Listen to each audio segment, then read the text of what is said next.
It is 8:14 a.m. Pacific Daylight Time. It is the 9th day of July, 2026, and this is episode 1348 of Bitcoin and the DAC-8, which I literally did not hear about until 2 days ago. Most of it was yesterday, and I'm like, what the hell is all this DAC-8 stuff? Well, it's pretty distressing, to say the least.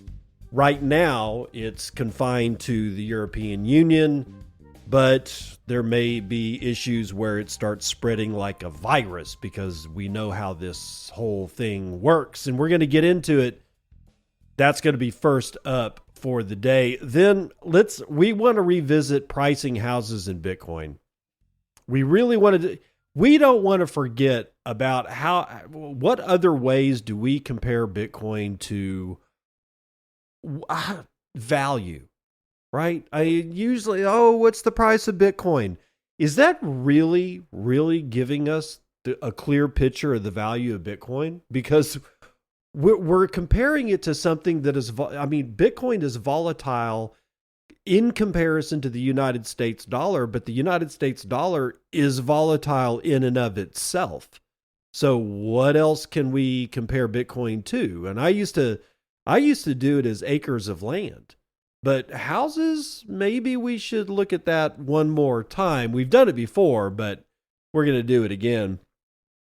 Speaking of the EU, MiCA is set to be revised. Can you guess why? I'll let you chew on that for a little bit. Second half of show, Sony wants to become a stablecoin bank. Kraken has won a lawsuit against an auditor that basically left them at the altar back in 2022 or something like that. I forgot all about this. So this is going to be a story revisited. And then final words of warning. Don't get fished. And we'll end the show with that one. But let's go back to the DAC-8. Juan Galt is writing this one for Bitcoin Magazine. Bull Bitcoin files landmark legal challenge to annul France's DAC-8 crypto data surveillance rules. Bull Bitcoin, the world's oldest Bitcoin-only and non-custodial exchange, recently licensed under MiCA by France's financial markets regulator AMF, has filed a legal challenge before the Conseil d'État, France's Supreme Administrative Court. The challenge seeks to annul Decree number 2025-1276, the main measure transposing the European DAC-8 directive into French law, on the grounds that it creates a massive surveillance grid and database that institutions cannot secure from leaks and data hacks, ultimately putting civilians at risk of kidnapping and physical harm. Alongside the legal action, the company is making DAC8.com public, a complete, fully sourced resource for citizens, journalists, and policymakers, according to a press release. In recent years, there has been an alarming rise in kidnapping and physical attacks on crypto users, mostly concentrated in Europe, with France being an epicenter. Organized crime seems to be exploiting poor data reporting laws of law-abiding crypto users who, just simply by paying their taxes, expose their ownership of crypto assets. Given that Bitcoin and other cryptocurrencies are not reversible and can be transferred internationally with ease, criminals are hunting down crypto users. France has had the second most physical attacks on crypto users after the United States of America, which has a much larger population, according to GART, a company dedicated to protecting users from this rising threat. High-profile figures in the Bitcoin and broader crypto industry have been targeted in recent years, such as Binance France CEO David Prince, and Ledger co-founder David Balland, who lost a finger during the incident, among many others. Jameson Lopp, co-founder of Casa, a high-security Bitcoin and Ethereum wallet company, has organized wrench attack data for years in a database on GitHub showing an accelerating trend of these attacks. Bull Bitcoin argues in its legal challenge to the DAC-8 that further consolidation and sharing of crypto user data will only perpetuate this trend of physical attacks. However, they also argue that these personal security risks created by the DAC-8 are also working against the stated intentions of the regulations. They argue that users will simply find legal alternatives to centralized regulated exchanges, opting to purchase the assets off-grid via peer-to-peer exchanges, home mining, or offshore unregulated alternatives, making tax collection even more difficult.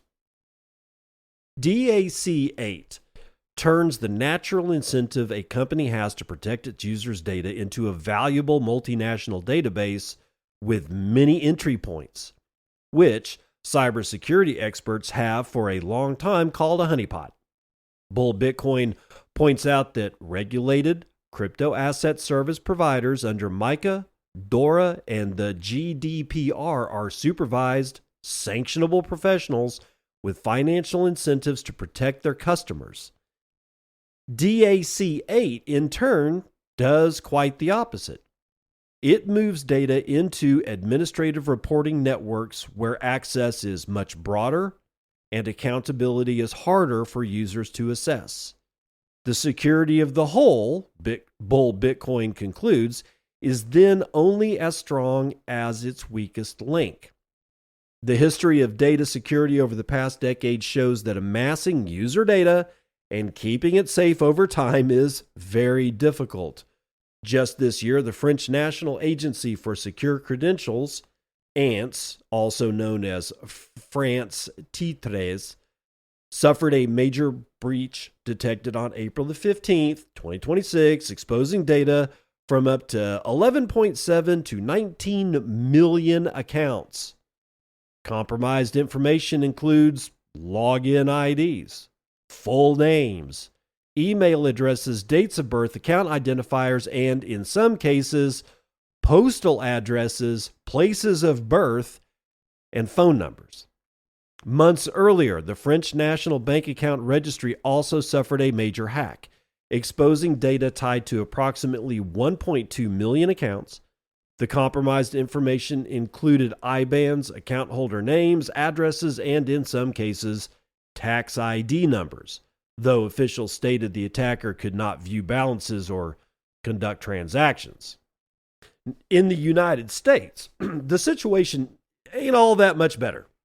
The Equifax data breach of 2017 affected 147 million Americans, and the National Public Data Breach of 2024 affected over 200 million Americans, leading to leaks of Social Security numbers, among other critical information. And back in 2015, the Office of Personnel Management of the United States government was also breached, compromising a large number of U.S. government officials.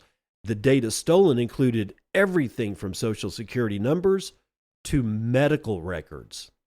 The list of such breaches is long, and the only logical conclusion to draw from it is that the less user information that ends up in these honeypots, the better, as ultimately all of these hacks put civilians at risk either from physical attacks or from identity theft-related fraud. Of the many issues identified by Bull Bitcoin and documented on the DAC-8 website, the most alarming one might be how even individuals who have not purchased cryptocurrencies might end up harmed by this concentration of data just by familial association with a Bitcoiner or crypto user. Citing data by Certic, Bull Bitcoin highlights that more than one half of the violent incidents recorded in 2026 against crypto owners targeted a family member like a spouse or a child or even an elderly parent, as a direct victim or as a pressure lever over the key holder. On the topic, Bull Bitcoin assets. Hold on. On the topic, let me do this all over again. This sentence is freaking me out. On the topic, Bull Bitcoin assets that DAC 8 therefore exposes not only crypto asset holders, but their entire close family circle. I think assets is supposed to be asserts. So we'll do it that way. On the topic, Bull Bitcoin asserts that DAC 8 therefore exposes not only crypto asset holders, but their entire close family circle. Between 40 and 135 million Europeans are falling into a physical risk zone without any of them having ever consented. End quote. Francis Pouliot, CEO Bull Bitcoin, considers this overreach into the privacy of Europeans to be potentially catastrophic for the prosperity of the continent. He minced no words in the press release, saying that, quote, DAC 8 has transformed the concept of know your customer into kill your customer. We cannot let the very foundations of civilizations be shattered by this attack on privacy rights. We must draw a line in the sand and refuse to cede any more territory before we have nothing left. Someone must take a stand. It appears that no one else is willing and able to do so. Therefore, it falls to Bull Bitcoin to lead this fight. End quote. The DAC8.com is rich with facts, figures, official sources, and analysis in French, English, and other European languages for those interested in reviewing it and freely using it. So that's the end of the article. This is a distressing continuation of events that have been ongoing in Europe for quite some time. Now, all brand new cars in Europe are fitted with cameras, infrared cameras, that are, they say, don't really look at the face of the driver, but really where the eyes of the driver are pointed. And I call complete bullshit. Yes, the camera is also looking at the face. You know, at one point or another, like I got into my sister's car the other day. And it's a newer Subaru. It's not brand new, but it's newer, so it's like a couple of years old. And it's got the key fob. You push a button to start the engine like in days of yore, and you throw the key fob. As long as you got the key fob on you, the engine will start. And somehow, like on the screen, it says unidentified driver. Like, how do you know I'm unidentified? How do you know I'm not my sister? Unless you're looking at me and you can tell that A, I'm male, and B, I am not clearly my sister. How the fuck do you know that I am not the registered or authorized driver of this vehicle? This is in the United States. Now, it lets me drive the vehicle. I mean, I can drive it. I can start the engine. I can put it in reverse. I can put it in drive. I can drive where the hell I want. But the notion that somehow or another I'm getting a reading on like the digital display that says unauthorized driver when I first get into the car and start the engine is disconcerting. Now, multiply that by 1,000 and you've got what's going on in the EU, and that's just with their frickin' cars. Francis is right. Francis Pouliot from Bull Bitcoin, he's right, man. If we don't start drawing a line in the sand, it's going to get bad. Now, at least in the United States, there are several groups of people that are cutting down flock cameras. Good. Destroy them.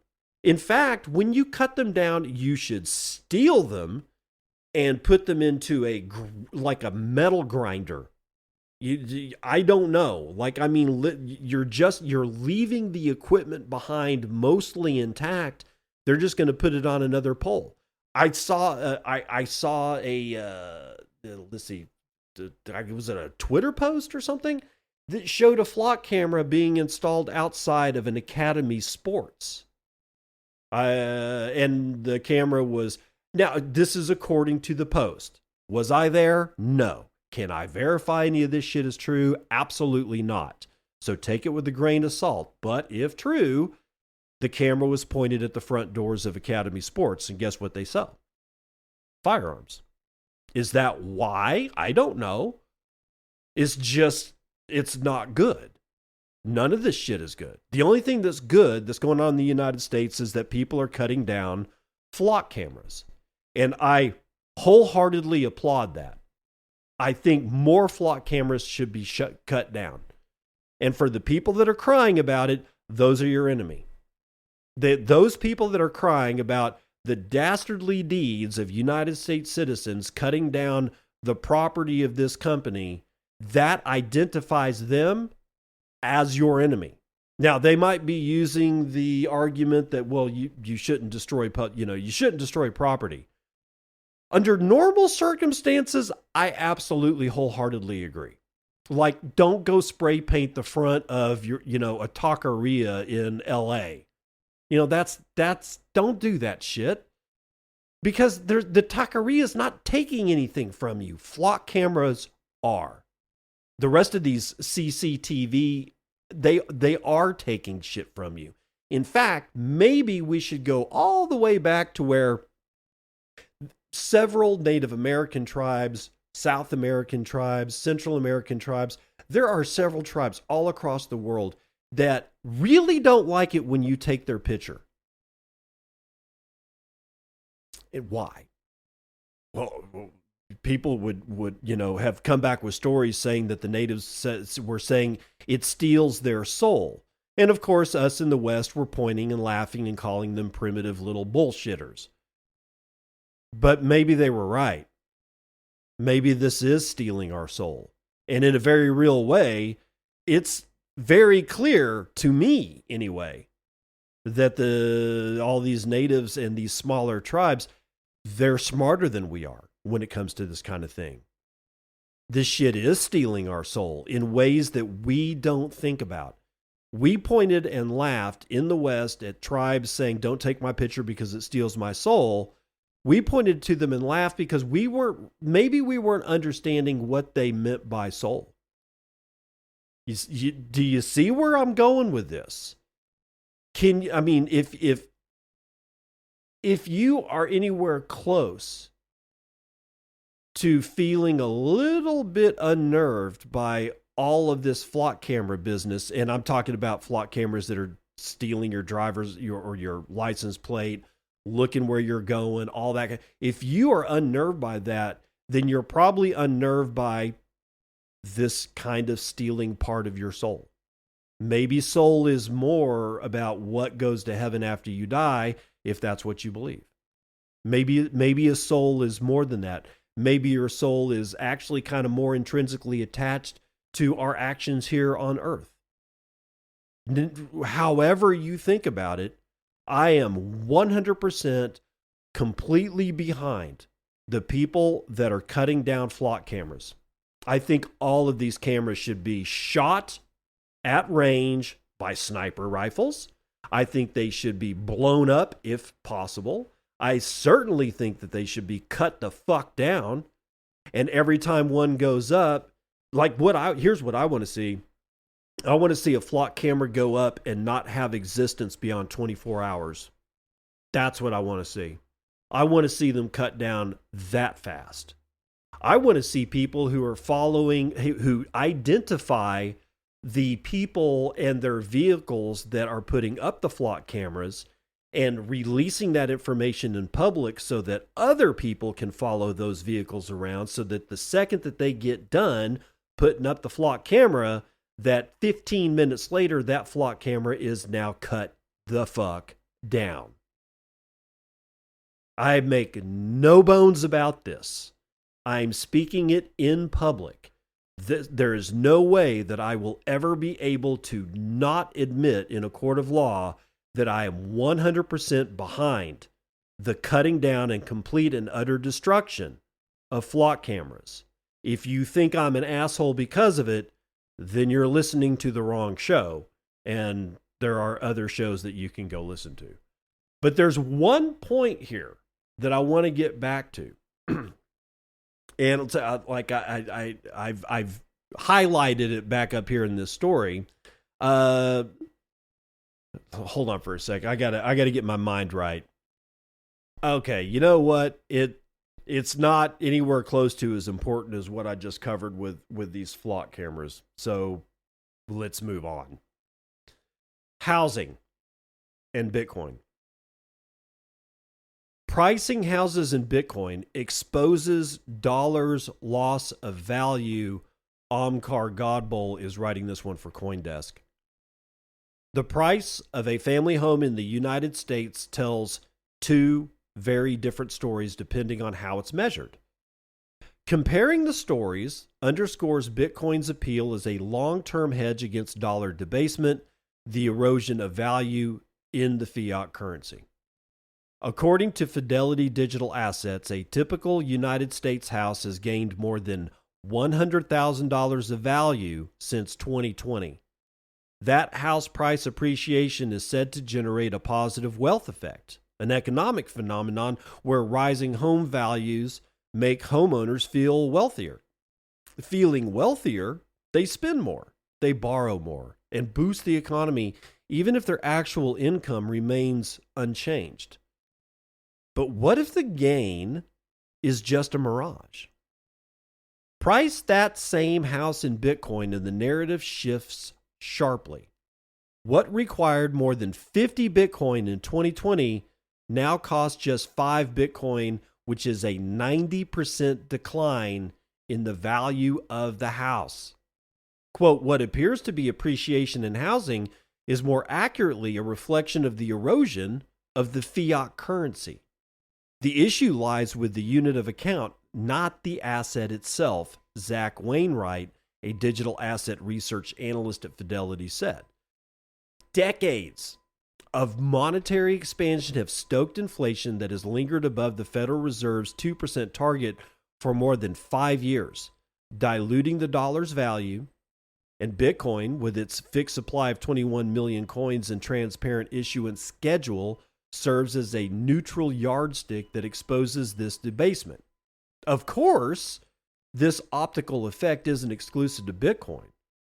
Measuring house prices in terms of gold, the so-called Magnificent Seven stocks, or the broader NASDAQ equity index would also point to fiat dilution in varying degrees. But for now, the message is clear. Bitcoin's long-term appeal as an inflation hedge remains strong despite its price having in value to $63,000 since October last year. Near-term recovery prospects in the Bitcoin price depend on the return of demand for ETFs, especially BlackRock's IBIT, widely considered a proxy for institutional demand. The fund, I don't know why they're saying this. It's the last paragraph of this article, and it has literally fucking nothing to do with the rest of the article. So I'm not going to read it because I don't like it when people do that shit.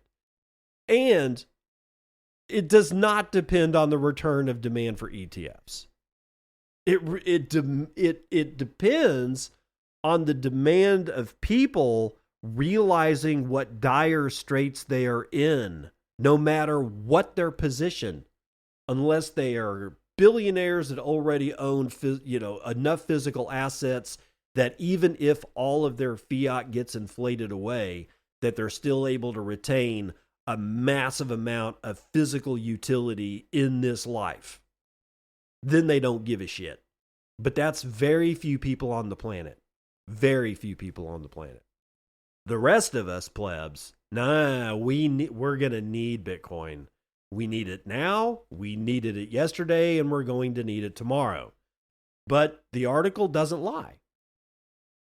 It depends on what you compare Bitcoin to. Bitcoin is you can think of Bitcoin as many things, but one of the things you can think of it as is a mirror. And a mirror with a filter on it. So whatever is reflected in that mirror basically has all the bullshit stripped away because Bitcoin is a bullshit filter. So if you hold it up to a house, you see the real value of the house. You hold it up to the dollar, mostly you see the real value of the dollar, at least over time. Same with houses. You hold it up to how many arable acres of land are on the planet, and you get that actually gives you a much more clear picture of Bitcoin itself, because under most circumstances, nobody's creating any more real estate, at least not appreciable arable land. What do I mean by arable land? Land you can farm, land that will produce fuel, food, medicine, and fiber, and underneath it, minerals, right? So let's just deal with the top. Yes, artificial islands to build airports on are being built, and yes, hundreds of acres. Whoop-de-fucking-do. We're talking about hundreds of millions of acres of arable land on the planet, and there's no place to put, 10 million acres of arable land on this planet in an artificial capacity. So that is a very stable number. Arable acreage on planet Earth is an extremely stable number. Extremely stable. When you hold Bitcoin as a mirror up to that, basically what you get is a no filtration, no bullshit reflection of Bitcoin in the land and the land in Bitcoin. It is the one metric that I've come across that makes the most sense, because both of these things are stable. There's only so many acres of arable land. There's only so many Bitcoin. Those two are like basically so compatible that holding them as mirrors to each other end up being the one thing that you can look at and say, nothing between the value of these two things have changed. But you hold Bitcoin up as a mirror to housing, and you get a completely different picture of reality. There's very few things on this planet whose value cannot be masked by bullshit and men with personal gain at risk. They have their own way of doing things, their own way of bullshitting everybody for their own ends. Very few things on this planet can be masked. Land and Bitcoin are two of them. Now, if you need an LLC, I want you to go to Sagebrush Corporate Solutions. That's sagebrushcs.com, sagebrush.cs.com. Based in Wyoming, they help founders form, maintain, and protect their companies with dependable registered agent services, clean filings, and same-day document delivery. They keep Wyoming simple, flat pricing, fast communication, and compliance reminders that you can count on. From first filing to annual reports and beyond, they tailor support to your goals. You need an LLC? You need a corporation? You need to form a nonprofit? Hey, they're not a law firm, but they know the process cold and coordinate smoothly with your attorney or CPA for such corporate formations. And I had to have an LLC for a company that me and a buddy of mine formed a long time ago. We incorporated in Delaware, but you don't have to. You can incorporate in Wyoming, and Wyoming is a state that more and more, it seems to be more amenable to Bitcoiners and what it is that we want and how we want to live our lives. Go to Sagebrush Corporate Solutions. That's sagebrushcs.com. Make sure you use the code Bitcoin because you'll get something off. I think it's 10. Is it 10%? Let me hold on for a sec, and I'll be able to tell you right quick here. Yep, 10% off when you pay with Bitcoin. If you use Bitcoin and, yes, they take Bitcoin. Otherwise, they wouldn't be in the Circle P. It's where I bring plebs with goods and services to other plebs just like you who want to buy said goods and services, but you will buy it in Bitcoin, because if you're not selling in Bitcoin, you're not in the Circle P. Go to sagebrushcs.com.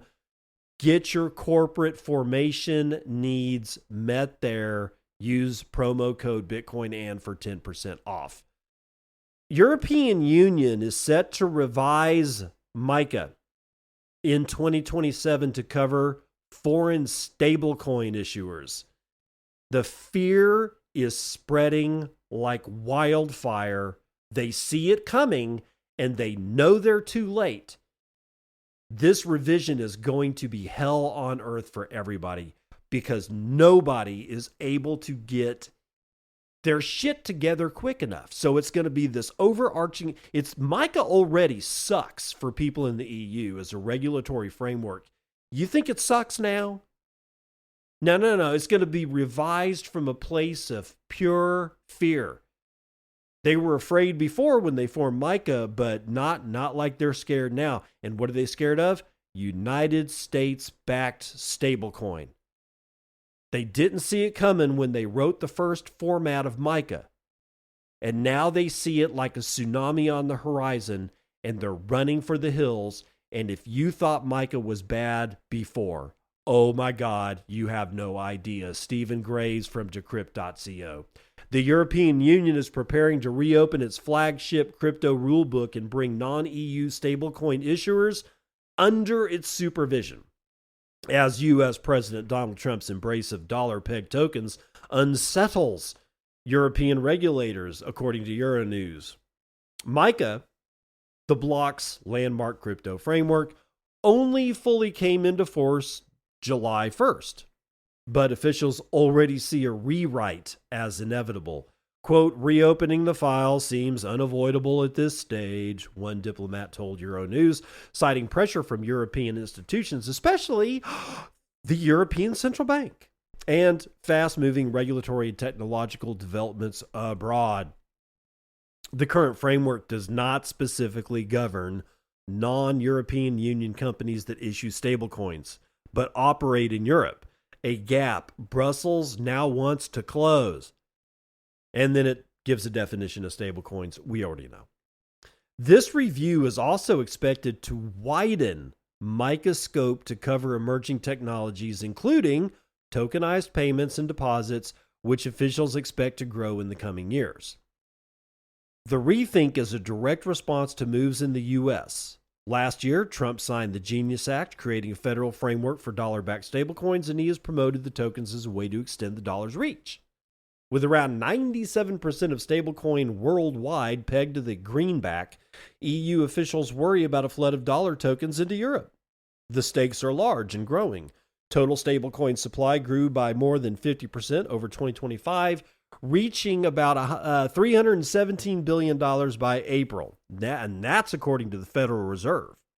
MiCA has already reshaped Europe's stablecoin market, with platforms such as Revolut delisting Tether's USDT stablecoin, handing an edge to authorized issuers such as Circle. The European Central Bank has been the loudest voice for tougher rules. President Christine Fifi Lagarde has repeatedly warned that dollar stablecoins could drain deposits from banks and erode the euro's monetary sovereignty, arguing Europe should build its own public infrastructure rather than copy the U.S. model. In late March, the ECB unveiled a payment strategy built around two initiatives, the near-term Pontis and the long-term Appia, to settle DLT-based transactions in central bank money. But for now, the process is in its early stages. The Commission is gathering feedback until September the 30th before deciding whether to formally reopen MiCA, with any revisions expected to be taken up in 2027. That's the end of the article. MiCA was a heralded centerpiece European regulatory framework. It's brand spanking new, and they already have to revise it. Think about that. They've got to go back from the beginning and rethink everything about MiCA because they missed something important. Stablecoin pegged to the US dollar. And here's the funny part. Stablecoins pegged to the US dollar were in complete and total existence. They were out in the open. Tether's been around for years. Yet they missed it. They missed it. And now they've got to go back and redo this entire thing. Think about the mess that's going to make for all of right now, Binance got refused.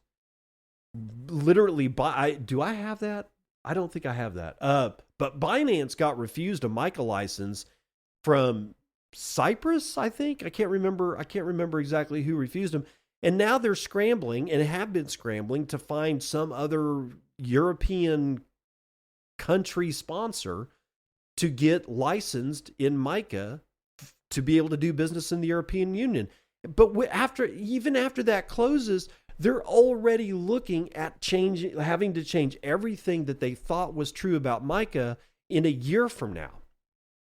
And if you think it stops there, you're wrong. Europe is lost. I hate to say it because I know some people in Europe, and when I say things like European Union is lost, it doesn't mean that I'm cheerleading for it, because there are good people in Europe. It just happens to not be any of their leaders, because I think all of the leaders of all of the European nations have been compromised, and they've been that way for years. And the people that are left hanging in the wind to twist by the agendas of all of these people is the citizenry of France and the UK and Spain and Portugal. You name it. All 27 or however many member states there are of the EU. It's the citizens that suffer. I didn't want this to happen. The only reason that I kind of want it to happen now is that I think it's the only way to flush the people that are leading the EU down the toilet. And maybe we can stop the flush before the citizens get taken with them. I don't know.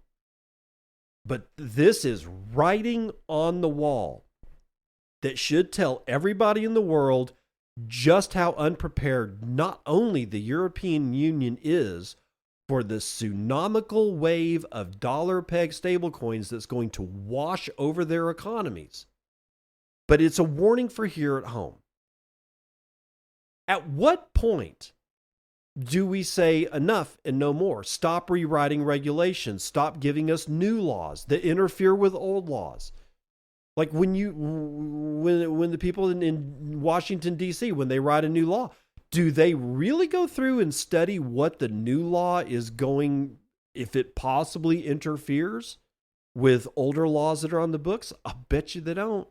And even with the advent of AI, they're probably still not going to do it because they just don't give a shit. Which tells you everything you need to know about leadership around the globe. It's corrupt. It's been compromised. It's been that way for over 100 years. It's not getting any better.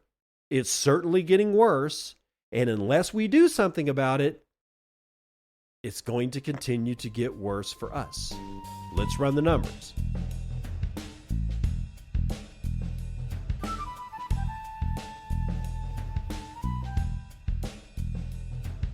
CNBC Futures and Commodities. I guess we've worked a deal in Iran again. How can I tell? Energy is down across the board. It's all bleeding out.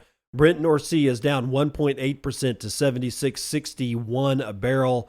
West Texas Intermediate is down over 2 points to 71.97. Natural gas is down 5.7% to $3.02 per thousand cubic feet. Gasoline down 1.4 to just over $3 a barrel, and Merbon crude is down 2.5 to 71.71.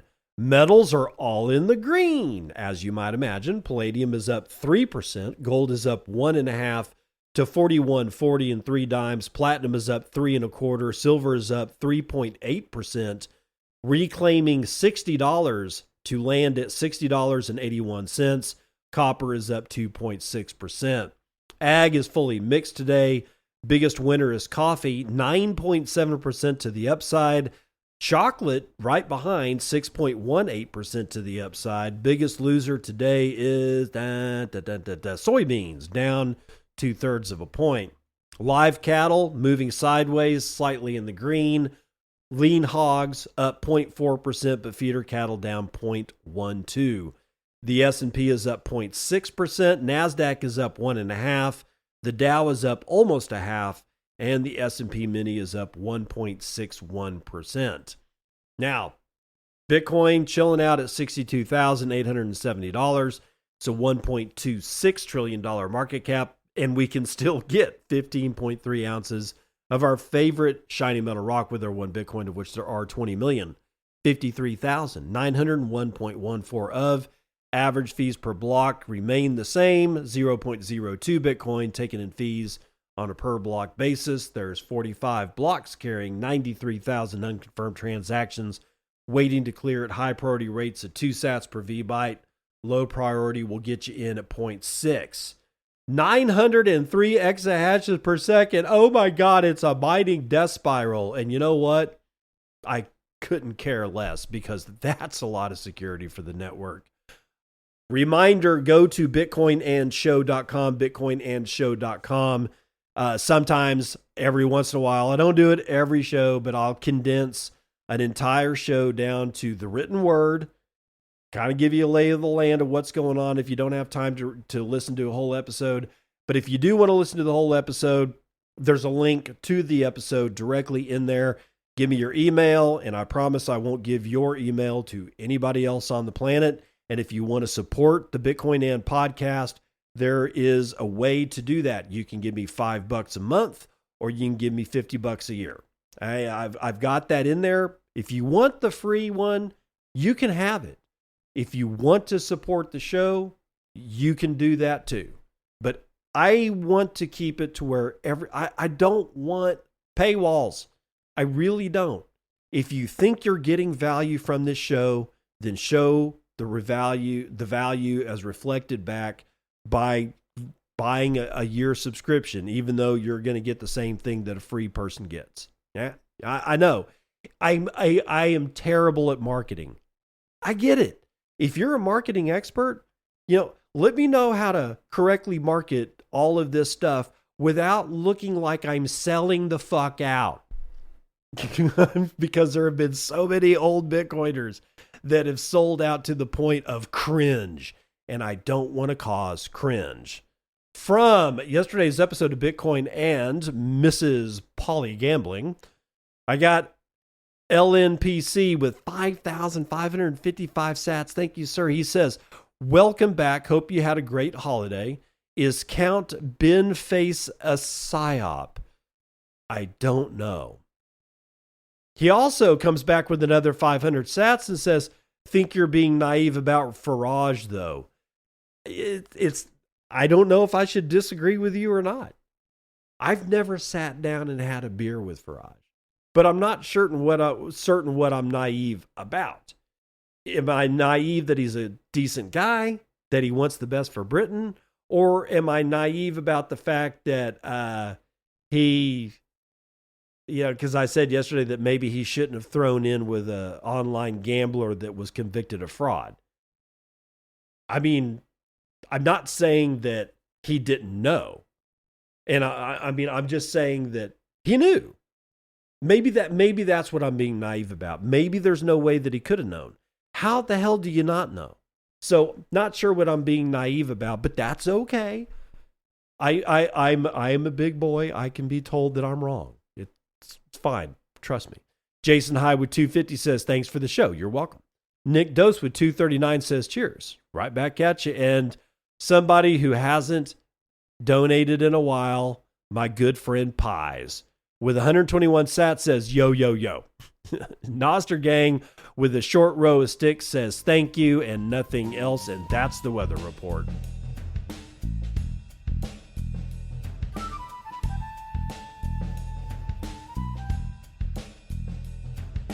Welcome to part 2 of the news that you can use, where Sony, yes, the people that brought you the Walkman and turntables and VCRs and television sets and all manner of fine quality Japanese electronics, has secured a conditional approval to set up a United States stablecoin trust bank.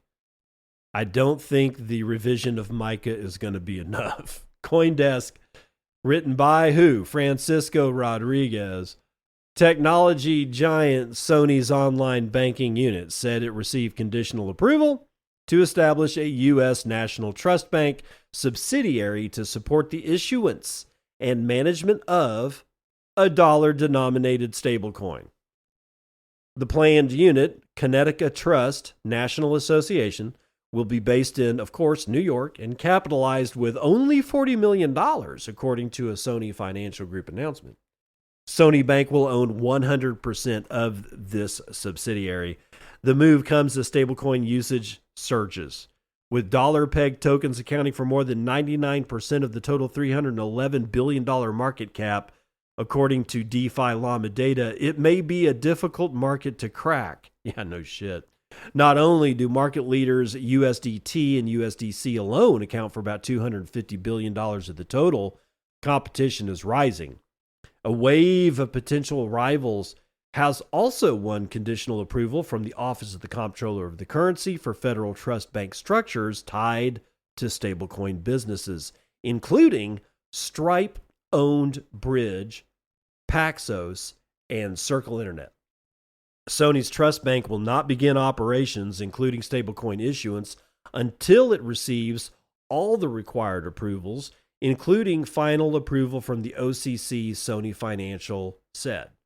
Sony's bank move, or rather Sony Bank's move, will follow earlier plans for a stablecoin that could be used for games and anime payments.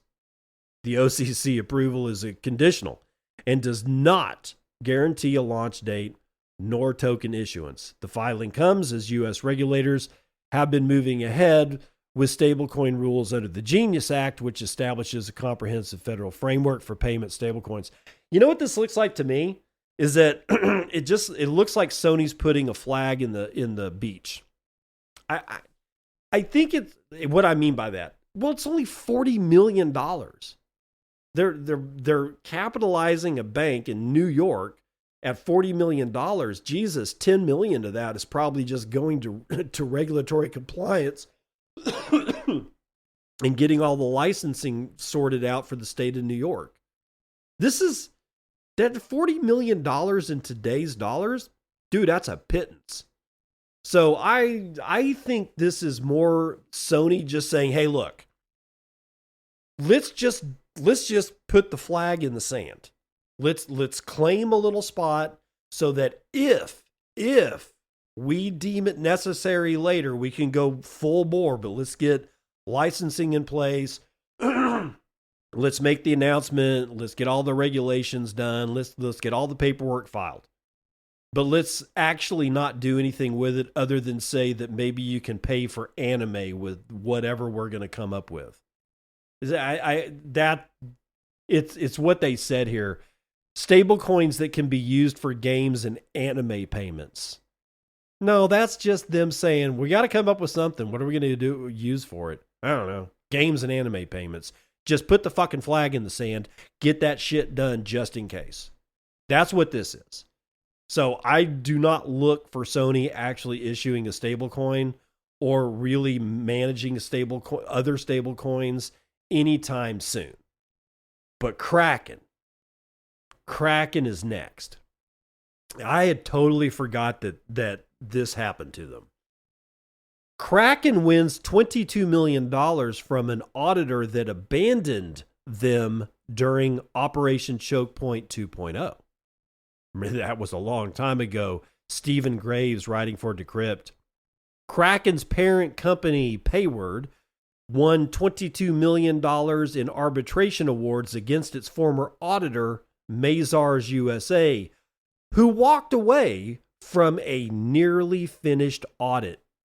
Payward is now asking the Delaware Court of Chancery to enter final judgment on the award in an open letter from co-CEO Arjun Sethi that doubled as a call to overhaul U.S. crypto rules. The company sued Mazars for abandoning the audit, which Sethi said caused reputational harm at the height of the so-called Operation Choke Point 2.0. Quote, "An audit is not a favor, it is oxygen," Sethi wrote, arguing that banking relationships, licenses, and regulators all depend on one. When an auditor walks away without any findings, he said, the client is left repairing reputational damage that it never earned at a cost of years and millions of dollars in legal fees. Mazars had audited Kraken's financials for 3 years and delivered 2 clean opinions, Sethi said, before quitting the third audit days before completion in December of 2023. He said the firm confirmed in writing that it had no disagreement with management, no concerns about the company's integrity, and had found no fraud. According to Sethi, Mazars pointed to legal uncertainty when it withdrew, including a complaint the SEC had filed against Kraken weeks earlier. The co-CEO claimed that the auditor had in fact been pressured to abandon an industry that had become politically costly to serve, noting that Mazars' group had halted its proof of reserves work for the entire crypto sector December 2022. Operation Choke Point 2.0 is widely used for what critics described as the Biden administration's unofficial campaign to pressure banks into cutting off the crypto industry after the collapse of FTX. Sethi pointed to a January 3rd, 2023 joint statement from the Federal Reserve, FDIC, and the OCC warning banks about the risks of crypto, and to FDIC pause letters. At least 25 of them sent to 24 banks, the advocates say, that told lenders to halt or hold off on crypto activity. And around the same time, the SEC under then-chair Gary Gensler was suing or investigating dozens of crypto firms, and Kraken was amongst them. The SEC suit against Kraken was later dismissed with prejudice in March of 2025 with no penalties nor admissions of wrongdoing, part of a broader retreat after Gensler left and the Trump administration changed course. Sethi said the damage went beyond the audit. He wrote that Kraken co-founder and former CEO Jesse Powell had his home raided by federal agents in March 2023 over a dispute with a nonprofit unrelated to the exchange, and said that the investigation was closed about 2 years later with no charges, and Powell's devices returned. Powell has since handed day-to-day control to Dave Ripley, with Sethi later joining as co-CEO. And then they talk about the Clarity Act, which we don't need to get into. So Kraken, and I'd totally forgotten about this, was at the very end of this massive audit, an audit that had been called for by hundreds of people, especially on Twitter, and especially people like Bitfinex. Not Bitfinex, the exchange, the Twitter account Bitfinex, which ends in ED, which has been bitching about Bitfinex and Tether for years and years and years, and says that the whole reason why Bitcoin's price is whatever Bitcoin's price is on that day is because of Tether. He was calling for an audit Kraken because he was saying none of this shit is right. It's like this is all smoke and mirrors. Well, when the auditor comes in and then walks away, how is Mr. Sethi incorrect at saying that reputational damage is being done? $22 million is a pittance. They should have gotten way more for their time and trouble, because the amount of time it took the auditors, actually not the auditors, the time it took Kraken to go and get all of the stuff that the auditors wanted to look at, it took them time, which means that all those people got paid. Then there's like informational risk, because now the auditors have all this inside information as to how Kraken works and what their balance sheet really does look like. And then they just walk away. All you had to do was complete the audit. It's not like you're going to get sued by the United States government because you were contracted by a company to do an audit. Nobody does that. There were auditors at Enron. Enron got audited. The auditors never faced any penalties because they were associated with Enron in the form of being contracted to do an audit. No. So there's something way more fishy than just banks applying a little bit of pressure or the Biden administration applying a little bit of pressure. There must have been a shit ton of pressure. Like, we're going to disappear your wife if you continue this audit. But that brings up a bigger question. Kraken is big, but it ain't all that big. What the hell were they scared of? I don't know. Something about this whole entire thing doesn't make any sense, and I don't want to pick it apart any further because a trader has lost $1 million because he signed a phishing token approval. Martin Young, writing for Cointelegraph. A crypto user lost $1 million Wednesday after signing a phishing token approval, and phishing is spelled P-H-I-S-H. Phishing token approval on Ethereum, according to on-chain data. And it comes as the industry recorded $366 million in phishing losses in the first half of the year. A scam sniffer alert on Thursday revealed a victim lost $999,999 USDT to an Ethereum phishing token approval scam. Scammers first tried draining a rounded 1 million via multi-calls but failed due to insufficient funds, but then succeeded seconds later by pulling the exact remaining balance in follow-up transfers. Quote, the script recalculated and pulled the exact remaining balance, scam sniffer said. Social engineering via phishing token approvals have become commonplace crypto scam tactic.